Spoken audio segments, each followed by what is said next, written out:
大乡亲啊，继续来到嘉义县的梅山36wat这个路真弯，所以驶这条路拢爱特别细致。但是竟然伫这个36wat看到这款的场景，一个小男童爬出去车顶窗，倒坐伫个车顶；另外一个小女童嘛现出着顶半身，事后看到的民众看甲心惊胆吓，讲这实在是伤悍、伤危险咯。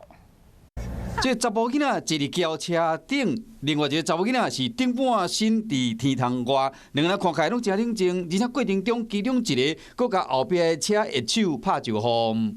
朋友啊，他是小朋友。他看到我们在。他看到我。伫山路看到这款的画面，真正互人替因会烦恼。事后这个影片嘛引起真侪人伫讨论。有人讲，敢真正毋惊摔落去？迄若发生意外要安怎？话讲，你若摔落去，你就毋通佮怪路无平，毋通要求国家赔偿。有人是直接骂讲，哪有遮无负责任的家长？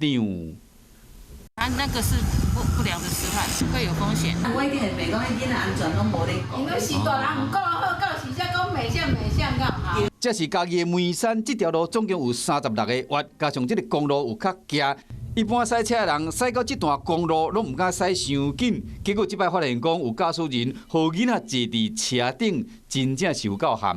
驾驶人上述的行为，可依《道路交通处罚条例》第30条，处新台币3000元以上18000元以下罚款。 警方讲要甲开罚单，是讲罚钱是小可代志，若是向打洞啊，也是讲转话就是无细致，囡仔全咧害出去，这个后果恐惊都不堪设想。Hello， 大家好，我是乃瑜，要教给大家2个任务。第一个，华视新闻的脸书专页，你按赞了吗？还有华视新闻的 YouTube 频道，赶紧订阅起来，还要记得按赞，开启小铃铛哦。